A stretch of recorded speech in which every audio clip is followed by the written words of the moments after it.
Keywords are the key to your success online. And getting good at finding good keywords is something that you will need to master if you intend to become highly successful online. Keywords are the words, phrases, and terms we use to describe the main concepts, ideas, people, events, and issues we are researching.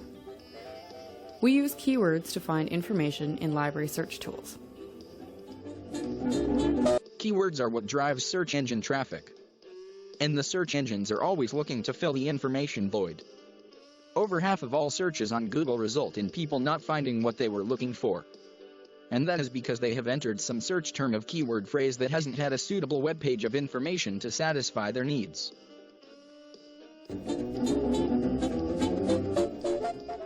Keywords are not whole statements or questions. When developing keywords, remember that the vocabulary you use to describe a concept, like teenagers, might not be the same vocabulary used by others. Try thinking of a few synonyms for your keywords. This is actually good news for anyone trying to make a living online by using the free traffic that the search engines can deliver. All you need to do is find those gaps in the search results and fill them with pages that will give people what they are looking for. Similarly, there may be related terms you need to research that are connected to your topic, but that have a different meaning. For example, depression or substance abuse are associated with teenagers and mental health without being synonyms for these terms. While there is more and more competition entering the market every day, and more web pages are being created by the second, there are still huge voids of information waiting to be filled. While a lot of that information won't lead to income generation, there are still massive opportunities for buying keywords and search terms for those who get good at finding them. Google's gotten more aggressive recently with their advertising. Here I've got the Google listings for coffee mugs, and you can see Zazzle is the #1 organic listing, or the #1 non-paid listing that Google displays.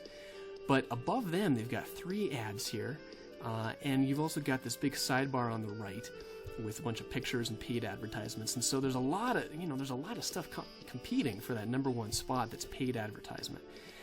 Now is the best time to get a piece of the action by spending all the time that is necessary to find those gaps while they are still there. So how do you find those gaps? You need to start thinking like the people in your niche market will be thinking when they are trying to resolve a problem. And in this video, I want to talk about some common mistakes that are made when using the Google keyword tool for niche research. Also want to talk about what kind of traffic you can expect to get for a #1 ranking in Google, and also where you really should be looking for the majority of your traffic. It's probably not where you think. If you understand your market, then you will know the issues they have to deal with, and you will be able to work out what their most pressing problems are. Long tail variations of that term.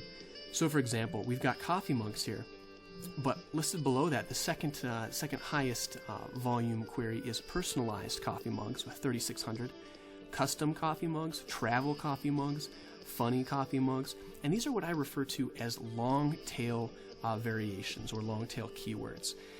And they're just the root keyword, obviously, with some additional modifiers on there.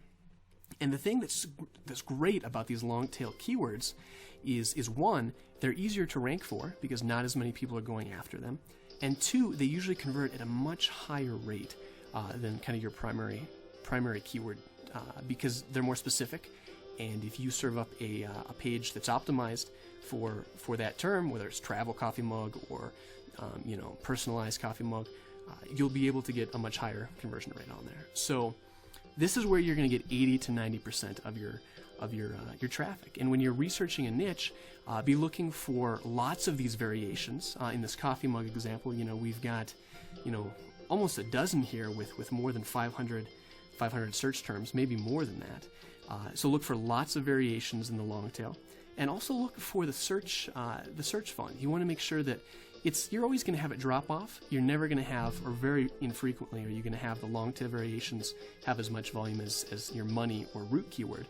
But you want to see, once you do get into those long tail variations, they don't drop off too significantly. And here, there's, for coffee mugs, it's pretty decent.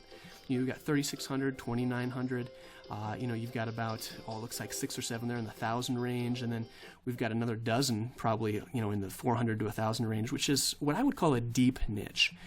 So that's a really encouraging. When you can do that, you will be able to address their problems in the language they use, and that will help you to find the words that they will be entering in the search engines that you need to target. An important point should be emphasized here. Most people trying to make money online are attempting to do so in too many markets at once, and they never have enough time to work out what the market actually needs. Topic to an effective keyword search? Watch the next tutorial, How to Search Using Keywords. Subscribe to my video by clicking on that link right there. I would love to have you as part of my group. And don't forget, like and subscribe to my video. Thanks for watching my video, and leave me a comment.